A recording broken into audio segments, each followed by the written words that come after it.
17th of December, that was the night I was going to hang myself. He had the money, the Range Rover, the perfect life. But behind closed doors, he was hiding from his dad and from himself. I remember staring at a police officer and like begging him to help me, you know. We can't do nothing. We can't do nothing. Addiction, trauma, porn, breakdown. I would look at porn to make me feel better. I would look at drinking drugs to give me confidence I never had. And then a Christmas day that changed everything. Because I got older and stronger, I actually spent Christmas Day in a prison cell. I actually got violent myself. Stephen Connor rebuilt his life and he now coaches others to do the same. My therapist actually said to me, there's no one made for this more than you, you know. What was one of the most horrific things that you witnessed? I've seen champagne bottles being thrown across the room, hit me mum. Had you seen psychiatrists and therapists and things before then? I plucked up the courage and went to therapy around the age of 25 and they couldn't help me. Where do you think most men go wrong? It's men and fear, right? I think men fail to realise that they're just human beings. Porn's ruining your life. You can't have a happy relationship with porn and you'll never be successful.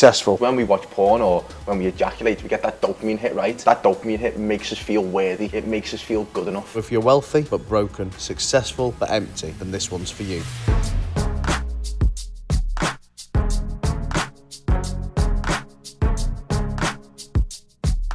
Guys, Matt Haycox here and welcome to another episode of No Bollocks with me, Matt Haycox, and we have got a great episode coming up today. I've got Stephen Connor in the house. Stephen is a guy who has had a very, interesting, very lively background of ups and downs, highs, lows, excesses, and some very, very low moments. But I guess unlike many people who've come from that situation, he's not come from a bad background. He's not come from a poverty background. He's come from what many people would look at this or look at Stephen and basically be envious of that lifestyle. But he's going to pull back the veil that will be surprising to many of us. And having hit some of the lowest lows that anyone could possibly think of hitting, he's built himself back up and he now teaches other people, entrepreneurs, other high performance people who think they've got it all but have something lacking, how to really get the best out of life. So Stephen, thanks a lot for being here, buddy. Looking forward to both hearing the story and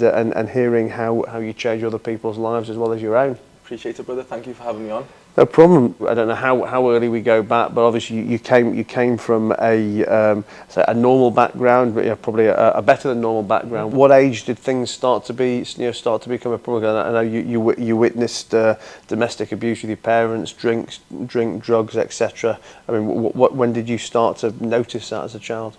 So unfortunately, it was through my whole childhood, right? But as early as you can remember? As early as I can remember, yeah. But as you are a child and you are grown up in that sort of environment, you know nothing different, right? So like monkey see, monkey do. The life I was brought into on paper, you know, should have been absolutely amazing, which it wasn't. Certain, I'll never disrespect anybody who give me what they give me. But I experienced domestic violence, bloodshed.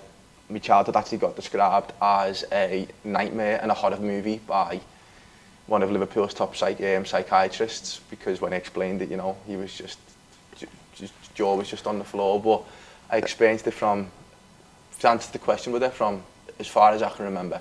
Did this hit you directly physically, or were you just a witness to it with your parents? No, I was a witness to it, more emotional abuse from my end as a child.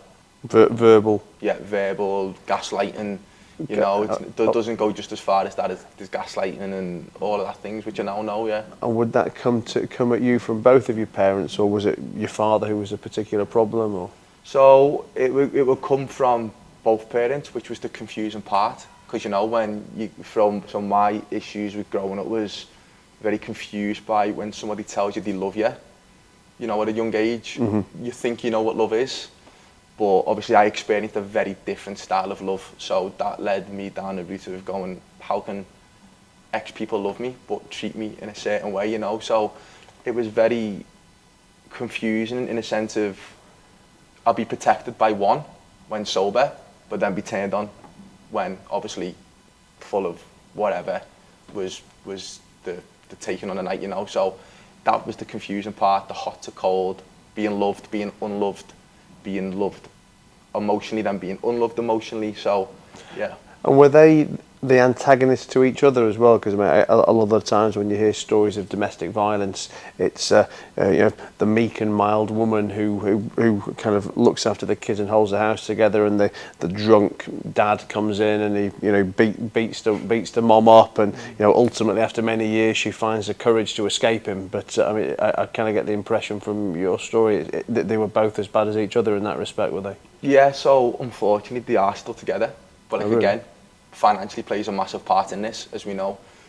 Money's a comfort blanket, right? So when you believe you have everything on a materialistic level, it's hard to leave, right? When people's pain is a comfort blanket, it's all they ever know. So I don't blame my parents for being still together or who they are. It's just all they've ever known. They've come from certain backgrounds, and the work I've done, I appreciate that, and I accept it for what it is now. Can you give us an example of what was one of the most, I guess, horrific things that you witnessed or had to be subjected to during your childhood? I have seen champagne bottles being thrown across the room, hit me mum. I have seen I've been chased down roads as a young boy. By your parents? Yeah, so I used to actually hide in the bushes at the bottom of my road when I was younger, when I was 13, 14, 15 years of age, and I used to have to hide in the bushes from being chased down the road from my dad. And at that age, how are you ever meant to be okay with hiding in bushes on a Saturday night from the people who are meant to love you? 12, 13, 14, I'd get chased down the road, and then obviously back then we used to have phone boxes, right? Yeah. And, we used to have phone boxes, and what would happen is I'd hide in there, and then when I knew he was gone, I'd then run to the police. I'd then run to the phone box and be able to call the police. And then that was the only ever time then I actually felt safe. And did the police come to the house? I mean, I don't specifically mean that day in question, but yes. The police would come to the house. So the police would be at our house more than anything, which, again, now, which I'm really passionate about getting out there, is back then the police wouldn't do nothing. I remember staring at a police officer and begging them to help me, can you help? We can't do nothing. Because back then, you had to press charges for them to step in. But now the police will step in voluntary, if they know something's going wrong. The school system will step in. But back in my day, they wouldn't step in. It was. How old are you? I'm 30 now. How were you as a kid? I mean, obviously at home you were bullied, abused, whatever words you choose to use. But did you? How did that make you behave as a teenager? Were you there for a twat of a kid yourself? Were you shit at school? Yeah. Were you misbehaving? So in school I was very, very misbehaved, as you could imagine. But the work I've done now, and know now, I just wanted to be heard, because I was so suppressed outside of the school system. My thoughts weren't valid, my feelings weren't valid, my emotions weren't valid. I knew something was wrong. So how I acted in school was, a cry for help, which was obviously back then not picked up on. No good GCSEs? No, nothing. Tried to go to college, but got kicked out of college for turning up off my face, believe it or not, in the boot of a car. I actually went back there and I'd done a talk around mental health not so long ago back. See, this all sounds standard in Liverpool for me. It is standard actually, yeah, but this is what I'm saying. But from my background, it shouldn't have been, all jokes aside, looking back now, as the man I am now, this has been the hardest part for me. Was to, when I was a kid, I was so confused. Like I said, when I'd be in the schooling system and I used to Google, what does love mean? And as a man, I don't have feelings and all this, but from a very young age, I was so in touch with my emotions. I'd be Googling, what does love mean? Because I'd be getting told, I love you. I love you, I'm sorry. But then certain things would happen again, so it would go against what they'd say. Let me hit you with a mad stat. You are probably not subscribed. Seriously, 58% of the people who listen to this podcast every single week do not hit that subscribe button. That is more than half of you. So let's fix this right now. The goal here is super simple. We grow the podcast, we bring in bigger guests, and we give you even more no bullshit, actionable insights to level up your business and to level up your life. Now in business, you set smart goals. That's specific, measurable, achievable, relevant, and time bound. Well, here's one for you. Let's get that 58% 10% down to well below 50% in the next 3 months. So please do me a quick favour. If this podcast has ever given you one good idea, one piece of advice that's helped you or helped your business, then hit that subscribe button. It takes a second, it costs nothing, and it means that I can keep bringing you even bigger and better guests, giving you even bigger and better insights. Go on, do it now. I'll wait. Done? Perfect. Great choice. Let's grow this together. As you got older and stronger, were you able, I mean, did that change the dynamic with your parents then? Yeah, so because I got older and stronger, I actually spent Christmas Day in a prison cell. So I actually got violent myself. With your dad? With my dad, yeah, which do I regret 1,000,000%, but wasn't needed in that moment in time, 100%, you know. So many people have different views on it, but after what I've seen as a man, as a protector, as somebody who had been abused, been scared, like if you could imagine as you're a little boy terrified of a certain somebody or something, I grew up my whole life scared, terrified. Like when I say terrified, I mean got post-traumatic stress disorder now. I used to shake in my bedroom, used to cuddle a teddy bear still at the age of 18, you know. And I don't mind admitting it because I know the man I am now. But as a little boy, how scared I was at certain times is not normal, right? So as I got bigger and as I got stronger, the dynamic changed, yeah, because that actually stopped the physical violence. So I thank myself for that. What was the wake up moment, or the you know, what changed? You know, was there a darkest day? Crying myself to sleep for numerous weeks, months, if not years. But I didn't know. I thought how I was feeling was normal. I thought how I was feeling was the norm for somebody who had my life, you know. And I was drinking every weekend. I had a sleeping tablet addiction for the best part of a decade to sleep. So I'd have to take alcohol and drugs of a weekend to cope, because Monday, Tuesday, Wednesday, Thursday, Friday, I couldn't sleep because of, you know, my mental health. But this was my cycle. I knew nothing different from the ages of 18 to 25, 26, 27, 28. That was my whole life. Drink, drugs of a weekend, cry through the week, suicide ideation, you name it. And it was just until I was going to take my own life. It was the 17th of December and I was walking around and I was like holding the strength, you know, of my banister. Mm-hmm. That was the night I was going to hang myself. But I bought myself a puppy, believe it or not. Nobody noticed, by the way. And my puppy ran into me hallway in my home and he looked up at me. And he looked up at me like he needed his dad. And it was something I didn't have. And I was like, how can I ever leave him? And it just took me back to that little boy, you know. So the day I was going to do it, I never. And I'm thankful I never, because I promised myself that was the day everything was going to change. And did it change then? Everything's changed. I'm 3 years sober. I'm in prime physical state. I built a successful telecommunications business myself. What happened next? I mean, did you go to bed that night and wake up the next day and say, right, everything's changed, but by the way, I need help. I'm seeing psychiatrists, or you know, did you clear the booze out of the fridge? Or, you know, was it gradual? Brother. So my last port of call was when I actually, so just after this is when I started the men's work. So I promised myself, I cried myself to sleep that night again. And that moment I woke up, I promised myself it would never happen again, you know. So that was when I just went on a journey to start fixing myself. I'd already been through therapy and it didn't work. This is where I had psychiatrists telling me your childhood's like, you know, like a horror movie. I can't believe it. Jaw was on the floor. So that night all led up to, because I was like, if they can't help me, who can?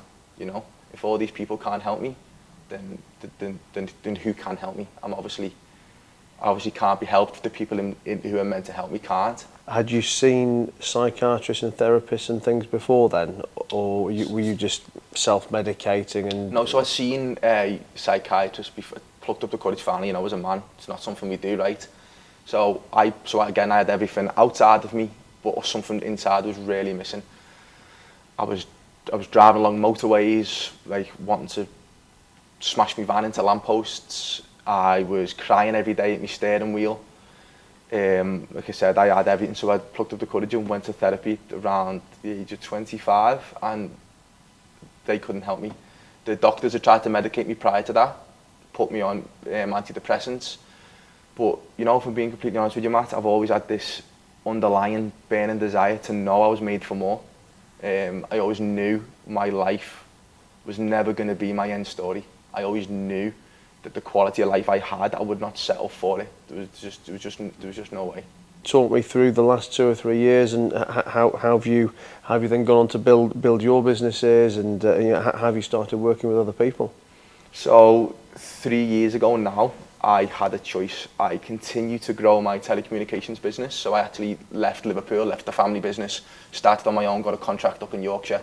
So I left and started working up in Yorkshire, but I was away from home, away from the girlfriend, and if I'm being honest, the most money I've ever earned was paying myself 30 grand a month on a director's salary, but hated it, you know. So I then got, but at this time as well, I'm being told by spinal surgeons I'll never walk again. I need to expect pain for the rest of my life. What was the problem? You tell me, brother. We still don't know. Oh, okay. There hadn't been like a physical injury? No. So what we know now is childhood trauma and money security issues are stored in the lower back. But I went down the route of, I've spent 50 grand on trying to fix a broken spine, what right now still isn't the best it can be. So I was spending all this money out again, I had all this money coming in, but you know, just something was missing. One contract ended, and a second contract was presented to me. Over the next 5 years, you will earn 7 figures. And I was like, okay, do I put all this energy into building another business, building what I need to be built, you know, put all my time and effort into these men and teams, but I've already been unhappy now for the past 20 years. Do I really want to continue to do that? So I made that decision there and then, that I was never going to chase money again. Most business advice, it's motivational fluff. It's empty promises and it's untested ideas by people who have never even tried to apply them. It's bollocks, but you're not going to get that here. And that is why I call it No Bollocks. The No Bollocks newsletter is straight talking, high impact, zero time wasting, tried, tested, and immediately actionable. 2 emails a week, insider strategies, brutally honest insights, and the answers to the questions that you're asking, or you should be asking. And the best part, you're going to learn more in 10 minutes than most people learn in a 3-year MBA. Over 20,000 people a week are already in. So don't be the one that's missing out. Hit the link in the show notes, because you just need one email that could be the one that changes everything. Tell me about becoming a coach. I mean, is that something you went and got some formal training for? No, I have done, obviously, so I've been on a journey. I kind of fell into it really because I've been on a journey of like healing my inner child for so long, the therapy, the healing myself as a man. So I've done all the healing work and I was like, yeah, but I still know me for more. You know, people heal and then are settled. People will heal themselves and then go, okay, well, life's good, or I've had a bit of therapy. Once again, I've always had this under desire, power internally to be the best man I can be. I'll never get to them gates and ask what if. So then I started going down a performance route. I started reading about performance, you know, they say about mental illness, but not mental fitness. So reading all the books, all the podcasts. And then I got my own performance coach actually here in Dubai. And that was when my therapist actually said to me at the time, he was like, there's no one made for this more than you, you know. You have the ability to see men for what they've been through and resonate with them on a deeper level. And you also have the ability to drive them forward and, you know, fulfill the potential, because, as you know, every man has that burning desire to be more, right? Where do you think most men go wrong? To men and fear, right? I think men fail to realise that they're just human beings, just like everybody else. And who we are right now, we are made up of our past experiences. Now, it doesn't have to go as deep as me, right? This is why I could come on podcasts and share. I won't always share that to my men because it can scare people off, right? Not everybody has to go through what I've been through to want a certain level of success. But a level of success is a driving force for the ego and anything external. So a lot of men will not feel okay inside, so they'll use money to give them that power, right? To women that power. So they'll look for sex, watch porn. So they'll always look outside of themselves to give themselves that internal validation. We live in a society where alcohol's deemed as, you know, treat myself, or it will calm me down. But in my opinion, brother, if you're looking for something external to calm you down, then that is a man who can't self-regulate his emotions, which then does come out in other ways. He'll speak to his missus like shit. He will watch porn when he shouldn't be. He will have poor habits. He will be eating too much food, you know, and that has all got a sell-by date. Talk to me about porn, right? Because this is something that's mentioned quite a lot, you know, on social media and content nowadays. And I don't know if influencers pick a topic and then they all go and do it because it's a performing topic, or if, you know, if the algorithm sees what, you know, what you're listening to and then feeds you more of it. But, you know, I see a lot of influencers, you know, as in business influencers, talking about eradicate porn. Porn's ruining your life. You know, you can't have a happy relationship with porn, and you'll never be successful. I don't know. No, great question. Giving you a bit of scene set there. I love that, because I love these conversations. So that would bring me to ask, well, how do you feel when you're on your own, when you don't have these external things, when you don't have wine to reach for to make you feel a different way, right? Because when we watch porn or when we ejaculate, we get that dopamine hit, right? So if we are constantly looking for that quick dopamine hit, in the sense I used to look for it for, you know, or it's obviously because that dopamine hit makes us feel worthy. It makes us feel good enough. It makes us feel that we are good enough for this world. When men ejaculate, it gives that brain response, right? I mean, I guess, how would I describe porn? So porn, wine, whatever. You know, no, I'm not looking for a thing. Or if it's not there, fuck. You know, as in that's why I know. But there's many who do. Like, I don't it's have an outlet. The problem, if you like. It's to self-soothe. So many men will look at porn to self-soothe. You said you can't remember last time you were pissed, but men will do anything to get in that state. You know, you're speaking from you like a glass of red wine, right? I'm speaking from where men would drink to forget who they are, you know. Are we saying it's a bad thing in absolute terms, or it's just a bad thing if it's in the context of something that you are addicted to and that you can't live without it? Well, is it making your life better or worse? So for me, when I used to watch, I haven't watched porn now for 6 months because no longer. It would be. I won't tell you, missus. Yeah, no, it's much longer than that now. It must be 7 to 8 months, because I was using it as a way to self-soothe. I was that uncomfortable in my own body. I was that uncomfortable in like silence that I'd be like, okay, well, I'll go and masturbate, because it was giving me that dopamine hit, right? Now my work is to be so comfortable that I don't need anything external to make me feel better. So I would look at porn to make me feel better. I would look at drinking drugs to give me confidence I never had. So this is the direction I'm coming from. So when we ejaculate, especially someone like me with ADHD, and you need a dopamine hit, it's obviously distracting you from the person that I want to be. So again, it's that me looking externally for something I can't give myself internally. How does a client work with you? It's online, it's face to face. You take them to the gym as well as work with the mind. Well, since I've been here, I'm going to be coming back in September. I've had a lot of people asking me, they actually don't want me to leave. They actually want it more in person, which is something I'm not used to. But I'm right now on Zoom because I have more clients outside the UK than I do inside the UK. So yeah, I'm one-to-one on Zoom. Oh, and obviously my own fitness app and stuff like that.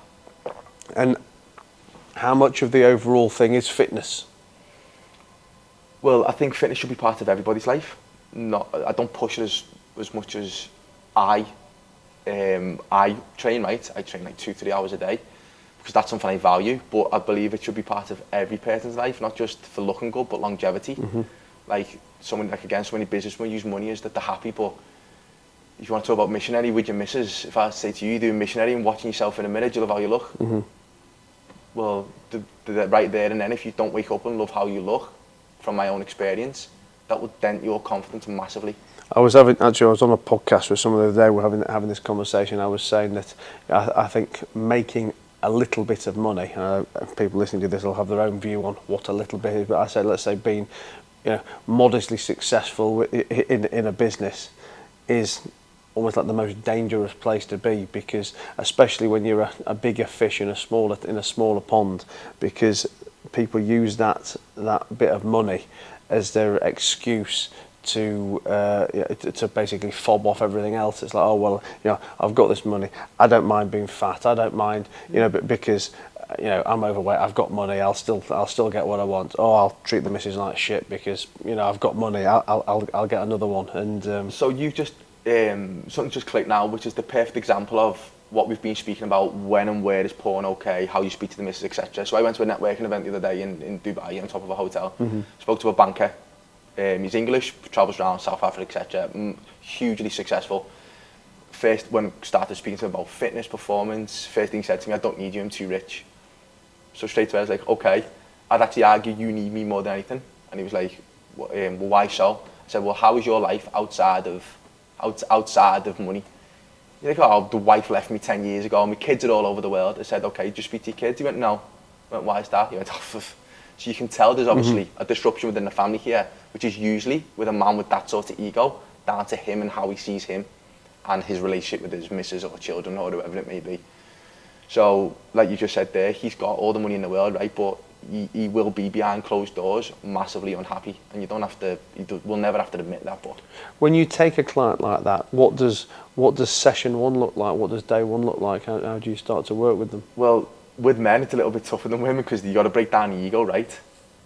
So we go through a lot of, well, what did he want from life? Because I'm not a doctor, I can't diagnose it. What is the problem? Where is your main area of pain? Because that's what it is, where are you, right? Where are you really hurting? And 95% of men will always say, well, I've always wanted to look good, but don't. So you say, how important is fitness? Ask a man, did he want a good body and look in prime physical shape? If they say no, I call them a liar. Just my view, and it's, first session is, well, what did they want from life? Because again, they've chased money for so long. How is your relationships? How is your relationship with your children? What do you do to have fun?